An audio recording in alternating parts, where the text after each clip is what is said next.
Welcome to today's Graduates Club meeting. This meeting is meant for all the Q Systems user.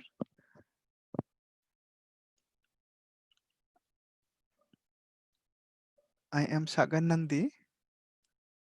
I used to work in information technology. Now I have retired. I am swing trading stocks using the Q systems and techniques. This is my traders forum, my site sagarnandi.com. I regularly share live market and stock analysis there. You may keep an eye on that.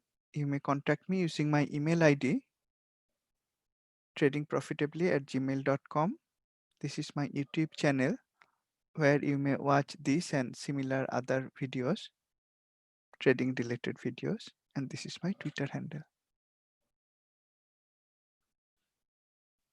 Just now I tried to run the same meeting. However, it was hacked and this is how it looked like during hacking. So this time I am sending the invitation. I already sent it to only the Q traders. Hopefully the hackers will not be able to join this Zoom session. Disclaimer.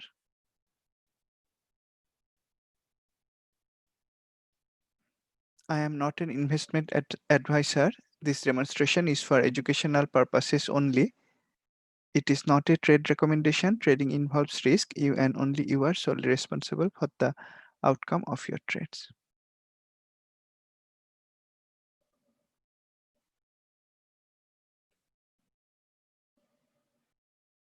This is a live market session. I didn't prepare for it. We'll go through the market together.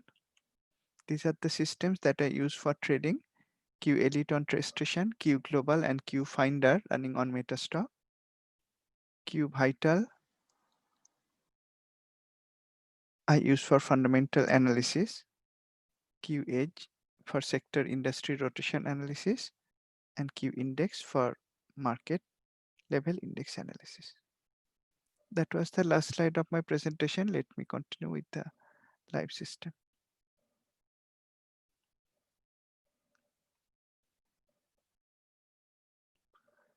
Let me start with the global market. Looking at the Australian market.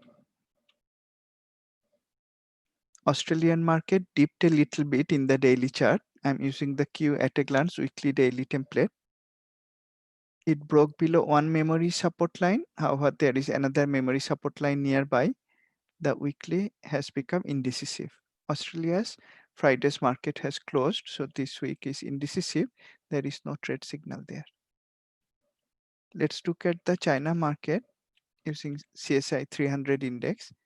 There is escalating tension between the USA government and China government due to the closure of embassies. In yesterday's session, I mentioned that if the China market could go down from there and give a magenta color candle, then one may be cautious. Now we have a lower low in the daily chart and a bearish flow candle in the daily chart as well. However, the weekly is not magenta, therefore there is no go with flow trade setup. However, if you are holding long positions in the China market, you may be careful. Are you able to hear me and see my screen? You may let me know on the Zoom chat, please. I'll continue. Let's look at the India market. India market was very bullish yesterday. I mentioned that. Today, it came down little bit by 21 points. This is Nifty 50. It is at the memory resistance, same point where it was yesterday. Therefore, we are not going to buy in Nifty right now. Even if it comes down, we are not going to short it. There are many trend line supports nearby. For us to buy again, it has to break out, probably till down and go up again. That will give us a go with flow long opportunity. For being able to short, it has to go below the memory supports, retrace up, and then come down again. Therefore, we'll wait for a while before taking any trade in the Indian market. Let's look at the USA market now. For that, I'm going to use Q Elite on TradeStation. Let's look at the market ETFs. I mentioned about this weekly memory resistance in DIA. I thought it will try to break above the memory resistance this week. It did that and now it pulled back. That's why we are always watchful about memory resistances. Looking at the memory resistance in DIA, and it was there in IWM also, you could look for shorting opportunities in either of them. Would you try them in IWM? No, because IWM is able to still stay above the memory resistance. However, if I go back to DIA, it touched the memory resistance in weekly and reversed from there. If you kept an eye on that, right at the point it was reversing, you could do one of two things. One is you could short DIA using intraday fine-tune chart, or you could look into the underlying stocks and see if you had a proper swing trading opportunity using the daily interval. Later on, we may try to drill down into DIA and see if there was any such opportunity. What about QQQ, the Nasdaq ETF? It broke below this memory support line. However, there is another memory support line. Unless the next support is broken, it's going to remain bullish. That doesn't mean that the stocks that you bought in last few days cannot be in a loss, even if QQQ is in an uptrend. You may be in a loss. If you notice my Q Traders Forum postings, you will have an idea. Am I trading in the long direction or short direction? You get some idea from my market roundup video, from my webinars like this one. But actually, what kind of trades I am taking, bullish or bearish, you have a real life feeling of that from the posts that I share. And if you look at the recent posts, the last one was a fantastic number of bearish signals in this stock. There were few bullish posts. Those were all in defensive areas. And those were breakout plus reversal. I posted 3 of them on the same day. They were all on either utilities or real estate. You may check them out. But TER, Teradyne, was on the bearish side, non-defensive sector. HTLD, also non-defensive sector. It was a bearish setup. My view on Novavax, no Q trade setup, but my view on Novavax was also not on the bullish side. So I have started to look for shorting opportunities, and I might have already taken some. In fact, yesterday I took a Tesla short using intraday chart. Let me look at that. I posted about Tesla in the forum. I noticed that there was a bearish headwind in the daily chart, and after earnings it tried to go up. It opened with a gap up and then it started to go down yesterday. What trade setup is there from that? We know there was a possible gap short day trade setup. So let's go to Q Elite Sonar. Let me put Tesla there. Tesla had a gap up open. So if you put your list of stocks in radar, or you could run Q Finder if you're using MetaStock, you would know the stocks that are gapping up or down.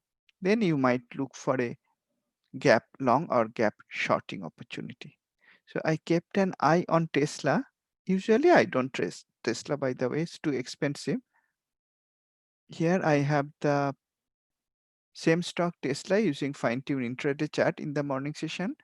I would use 5-minute chart. So let me change to 5-minute chart. And right now I am looking at pre and post market data also, but during trading time, I just use the regular hours so that I can see the gap up and down more clearly. It opened with a gap up at the blue pivot level. Soon after that, it created the early range high, early range low. Then it broke below the early range low. That gave us a gap short day trade opportunity. Now, this is a very expensive stock. For me, at least, it's very expensive, $1,600 per share. So I used options, and there then also I didn't use simple put options. I used short call vertical, and I was expecting it to go back to around 1500. So I shorted the call at 1500. I bought the call at 1700, just above early range high. That is how I decided the two legs. So I got attractive reward risk ratio. Verticals done in this way would have attractive about 1:1 reward risk ratio. Then the stock fell, and somewhere here I booked profit. Somewhere here, just before 1 p.m. I didn't get the maximum profit possible. I saw my profit was about 20% using verticals. Now I have a rule of thumb. If I am day trading using options, then if it reaches 50% on the same day, I book profit, at least partial profit, try to get my money back. If you have 50% profit using put options, you sell 3/4 of your position. So if you had 10 lots, you sell 7 lots, then you get your money back. So that's kind of arithmetic I use if it has 50% profit on simple put options or simple call options. However, this was not simple, it was a vertical. In case of vertical, I am not going to expect 50% profit, it will be less. So when it hit 20% profit, here I was starting to think about exiting. I was waiting to see if it can continue to drop, but it was recovering a little bit, and I exited probably at around 15% profit on the call vertical, short call vertical on Tesla. Because the stock is very expensive, that gave me quite a decent profit for the day. And Tesla is a very strong brand name. I didn't want to hold my trade overnight. Who knows, Elon Musk will tweet something and the stock may open up with 10-20% move, and that will make my position sizing all go haywire if I held Tesla short position using options overnight. It was a day trade, so I could take a trade. That too I used verticals. That is a way you may keep an eye on a stock that is overvalued. Is it overvalued? Let's look at Q Vital, tsla.o. Tesla did announce robust earnings. It made a profit again in the latest quarter. Let's look at it using Q Vital.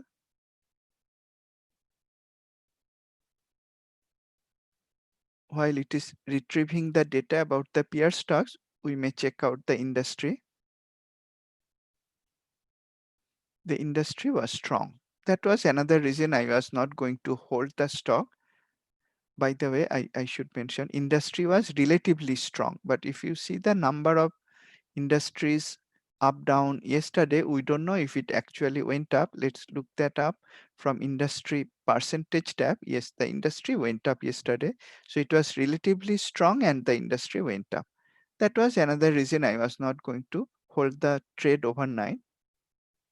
Fundamentally, if you see, though the earnings growth is good, it in fact went up, earnings growth went up, but the valuation was still overvalued yesterday. That is why I was willing to take a day trade in Tesla, not a position trade. Position trade in Tesla will throw my sizing calculations haywire, too expensive stock, but I could trade it at the very top. I shared the other bearish idea on Teradyne. Let's look at that. TER.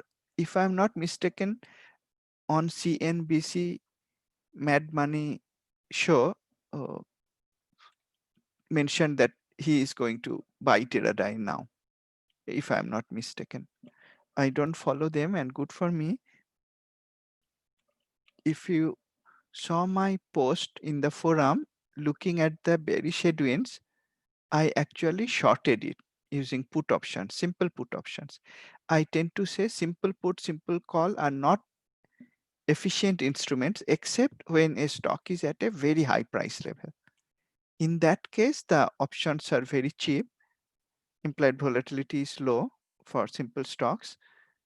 And in those cases, I may buy simple put. So I did buy put option somewhere here. Then it gapped down and hit the memory support.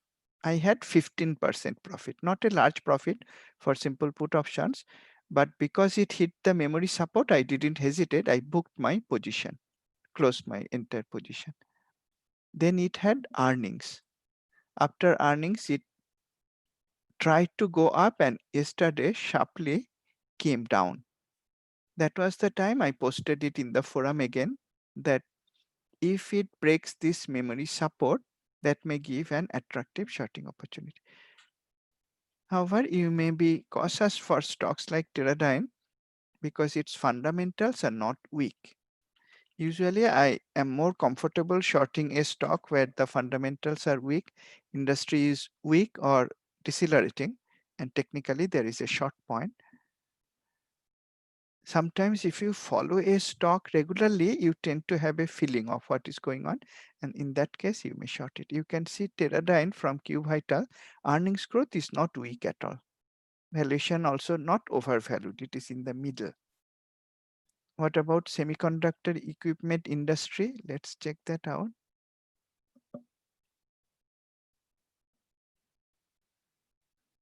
It is cyan, magenta, cyan, magenta, cyan again. Yesterday, it was up. And though it was cyan, magenta, cyan, relatively speaking, relative to other industries, you can see that from industry percentage numbers that the industry is steadily going up. So the industry is not weak at all. Still, if you are tracking a stock regularly, you will be able to short it at the top or buy it at the bottom. Those are attractive, very lucrative opportunities. Another trade that I shared earlier, similar to Teradyne. After earnings, it seemed to go up and came down, and I made a decent profit on that HTLD. By the way, as you know, every trade idea that I share in the traders forum or Twitter, they are before knowing the result. So this is HTLD that I shared in the forum. I mentioned it as an interesting price move around earnings. Around earnings, it went up. Again, I kept an eye on the news, and the news was telling great earnings. That's why the stock was going up. And then immediately it reversed. It reversed from memory resistance levels in both weekly and daily. So I shorted it right on this day. HTLD is in trucking industry. The options were not liquid, so I had to short it using stock. Then it fell here. I think there was a memory support at that time. In Q Elite, you may have a look at the past memories using a different template. This was the memory support level. So I mentioned about that when I shorted it. If you are again following the stock for a while, you will be able to short it even if there is memory support, knowing that if the support held, you would exit with a small profit. Still, you would have a profit. After I shorted it using stock, next day it tried to go up but closed with a bearish shape candle. Next day it dropped sharply. it hit my memory support. It actually closed below the second memory support also, but I had good profit and I am trading for short term swing trading. Once my initial target is hit, I don't hesitate. I explained how I use the Q diary for that. I exited partial position because it broke below both the weekly and daily supports. I didn't close my entire position. I'm holding a partial position. How do I plan to trade the remaining position? As I mentioned yesterday, I prefer to exit two-thirds of the position. Why? Because in that case, I can leave my stop at the original level, not at the break-even level. Break-even stops are much more likely to be hit, and after that the stock will go down again. So if I exited 50% position, then I would have to move my stop to break even, so that even if the stop is hit, I would keep some money in my pocket. But if I exited two-thirds of the position, I can keep my stop at the original stop, and even if that is hit, I would have some profit in my pocket. That's why I prefer to have two-thirds position closed. That's what I did. I am now holding the remaining position. Let me share another stock that is a peer stock of HTLD. Remember this pattern. After earnings, it went up and came down. I took advantage of the resistance levels, watermark as well as memory resistances. By the way, bearish headwind came at similar level earlier. That was also another factor for me to decide shorting. Let's look at its fundamentals. HTLD.O, and I think it was not as good as Teradyne. Teradyne, I am more cautious about shorting, but Heartland Express, the fundamentals were not as good. And let's look at tracking industry using QH.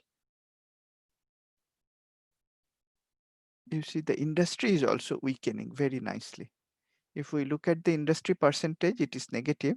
So that was another reason in favor of shorting HTLD, but not Teradyne. Not as attractive as HTLD. Teradyne can be shorted probably if it comes down, but not as attractive as HTLD. Let's look at Q Vital also. Here you can see again in terms of fundamentals, it is more attractive for shorting than Teradyne. Teradyne had positive and accelerating earnings growth, and here we have negative plus decelerating, not decelerating, but negative still earnings growth. Both are medium valuation.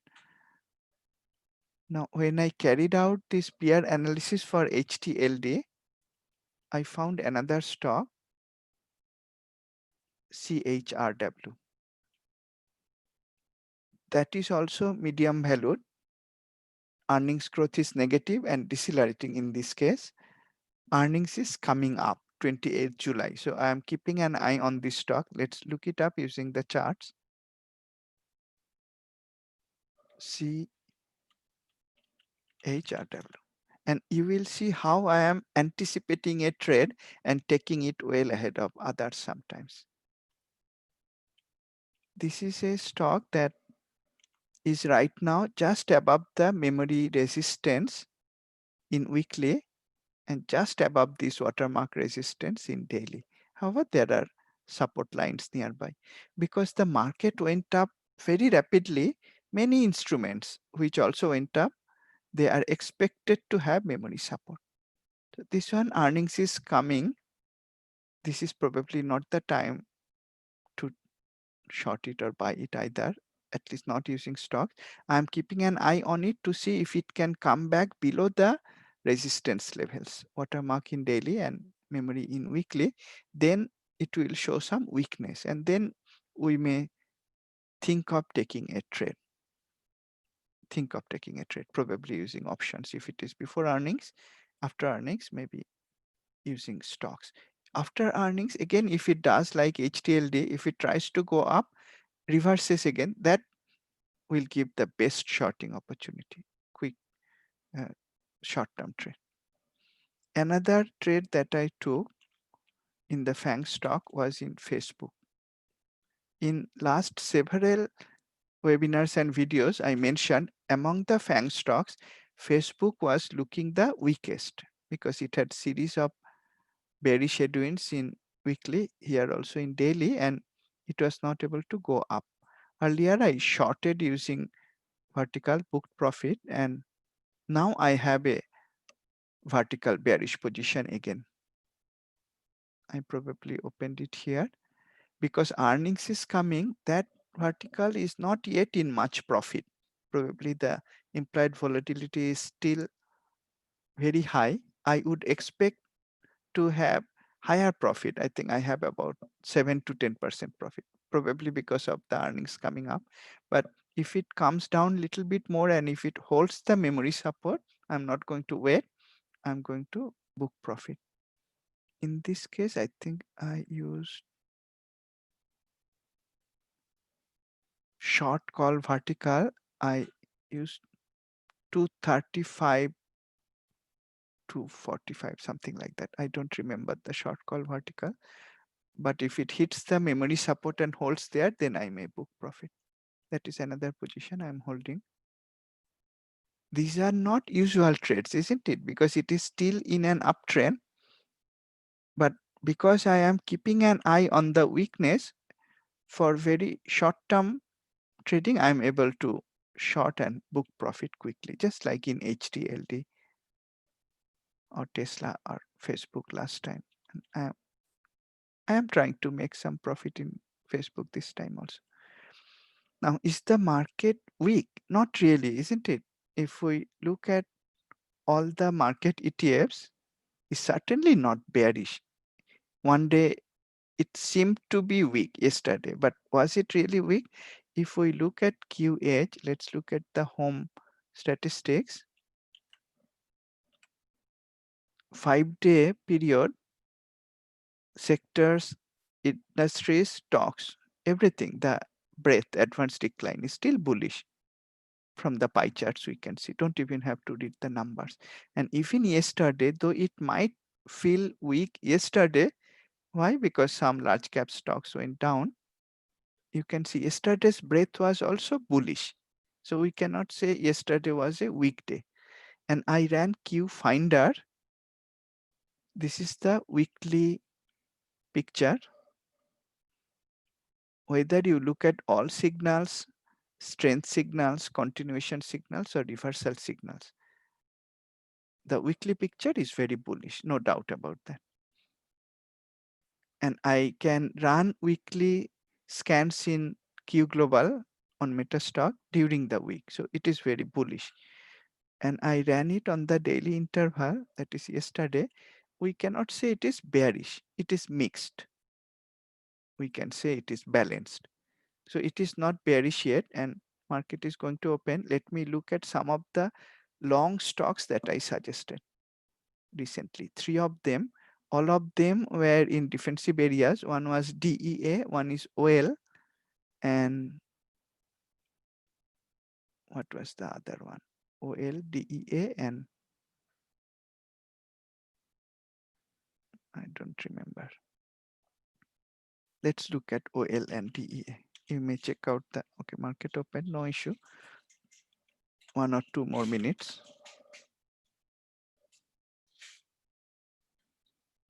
Well, I bought it because of the very nice support in weekly and daily. This was my signal day. I'm holding the position. You can see market just open now. This is a defensive stock with dividend in real estate. OL and DEA.